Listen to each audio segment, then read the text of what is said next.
Some kinds of loneliness are easy to explain. You move to a new town. Someone you love passes away. You retire, and suddenly your days become quieter. A friend moves away. A marriage ends. The phone stops ringing the way it used to. But there is another kind of loneliness that is harder to put into words. It is when you realize you have not felt truly close to anyone in years. Not just days, not just a difficult season. Years. You may still talk to people. You may still have family. You may still smile at the grocery store, wave to a neighbor, or answer when someone asks how you are.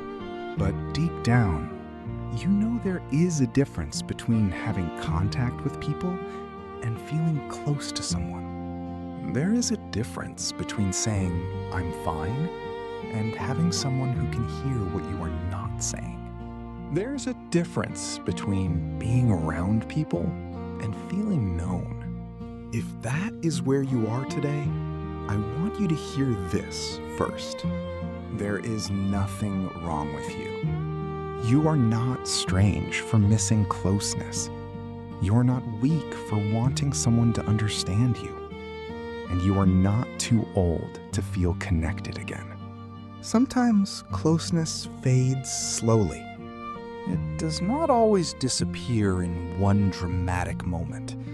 Often, it slips away little by little. A friend stops calling as often. A child gets busy with their own life. A spouse passes away. Work ends, and with it go the familiar faces you used to see every week. You stop accepting invitations because you are tired. Then people stop asking because they assume you prefer to be alone. And one day, you look around and realize, I know people, but I do not feel close to anyone. That realization can hurt deeply, because what you miss is not only conversation. You miss being part of someone's inner circle. You miss being asked what you think. You miss being remembered in the small moments. You miss having someone who knows your stories, your habits, your worries, your humor, your history. You miss the feeling that your presence matters. And if you haven't felt that in a long time, it can become hard to reach out. The longer you go without closeness, the more unnatural it can feel to try again. You may think they already have their people. You may think I would only be bothering them.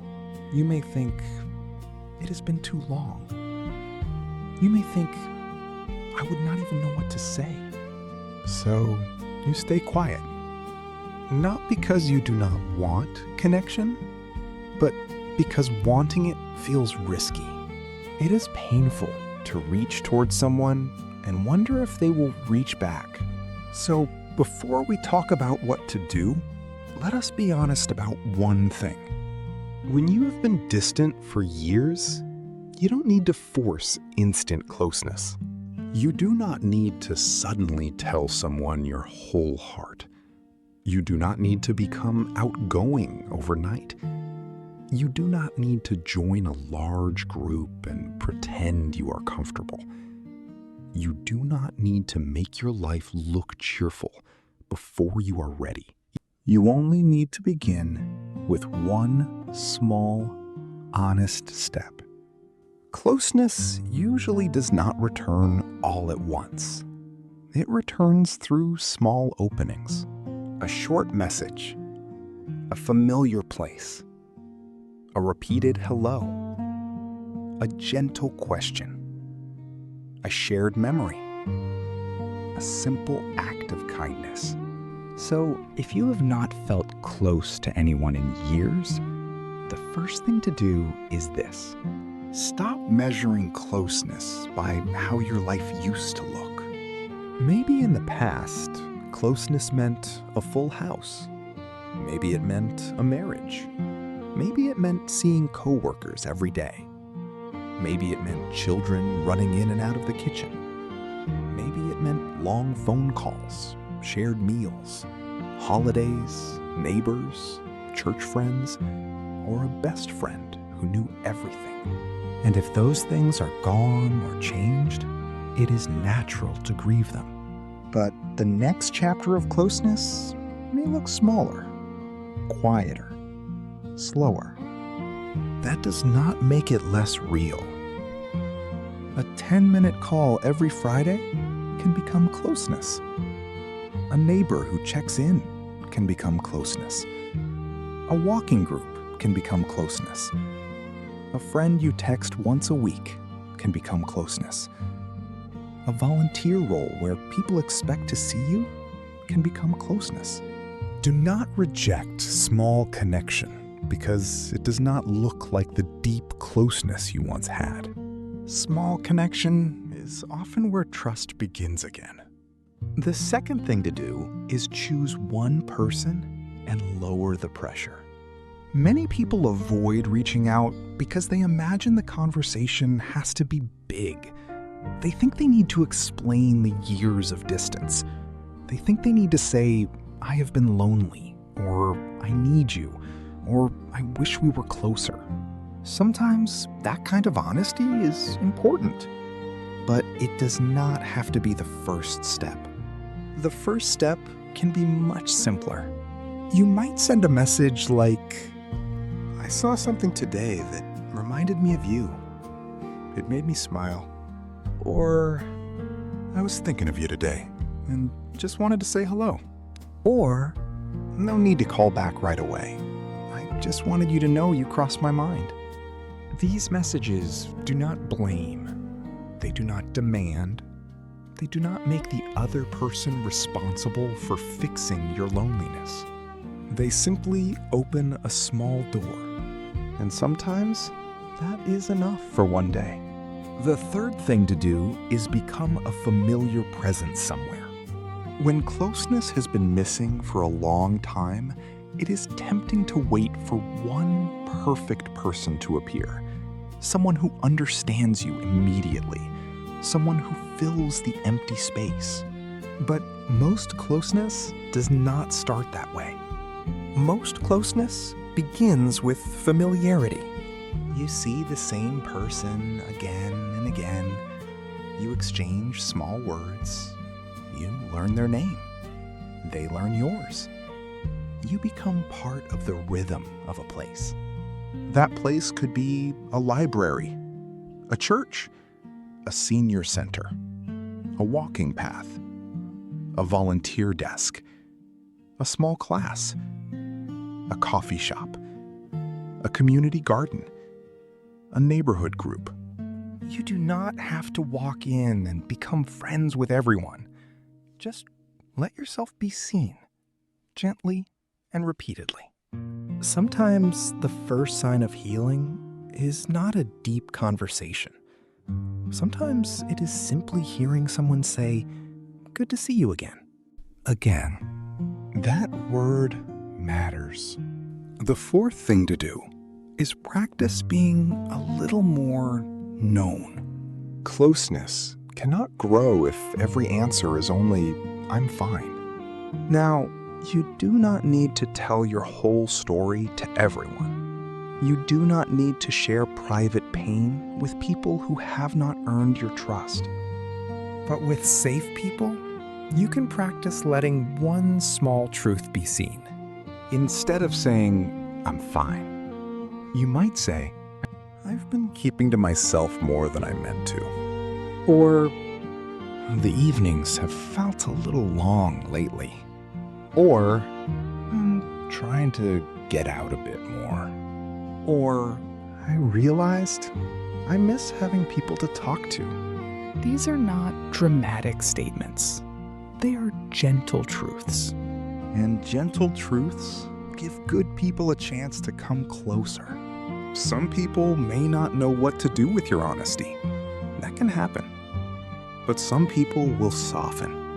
Some will understand. Some may even say, Me too. And that is where closeness can begin. The fifth thing to do is find a way to give, not just receive. When you have felt alone for years, it is natural to focus on what you are missing.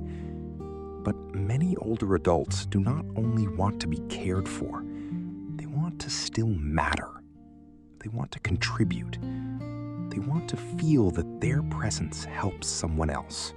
So ask yourself, what about you? What is one small thing I can still give? Can I send a card to someone who is also lonely? Can I share a family story with a grandchild? Can I call someone who might need encouragement? Can I volunteer 1 hour a week? Can I bring soup to a neighbor? Can I teach someone something I know? Can I remember someone's birthday? Can I simply become the person who notices others? Purpose does not have to be loud. Sometimes purpose is a quiet kindness repeated over time. And when you give in a way that is healthy and not exhausting, you remind yourself, I am still part of the human circle. I still have something to offer. The sixth thing to do is be patient with awkward beginnings. After years without closeness, connection may feel uncomfortable at first. You may not know what to say. You may talk too much because you are nervous. You may say too little because you are guarded. You may come home from a gathering and wonder if you did it wrong. Please do not let awkwardness convince you to disappear again. Awkward does not mean hopeless. Quiet does not mean failure. A slow start does not mean there is no future. Closeness is not built by one perfect conversation. It is built by many imperfect moments where people keep showing up. So give yourself time. You are not trying to become a different person. You are trying to let connection find its way back into a life that has been quiet for too long. And finally, remember this. You are not a burden for wanting closeness. You may have learned to need very little. You may have told yourself not to ask for too much. You may have become very good at being alone. But being used to loneliness does not mean you were made for it. You were made to be known, to be heard, to be remembered, to share ordinary moments, to laugh with someone, to be asked how your day was, to have your presence matter. Maybe closeness will not return in the exact form it once had. Maybe it will come slowly. Maybe it will come through one person, one group, one neighbor, one weekly routine, one small message at a time. But it can still return. So today, do not try to fix the whole ache. Just choose one small bridge. Send one message. Say one honest sentence. Return to one familiar place. Ask one person one gentle question. Let one safe person know a little more of the truth. And if all you can do today is admit quietly, I miss feeling close to someone, that is not weakness. That is your heart telling the truth. You have not lost your worth because years have passed. You have not lost your place in the world because life became quiet. You have not become invisible simply because fewer people know how much you carry. You are still here. Your life still has warmth in it. Your stories still matter. Your presence still matters. And closeness can begin again. Not all at once, but softly. one small bridge at a time. If this felt familiar, leave a small hello in the comments. You do not have to explain your whole story. Just a hello is enough.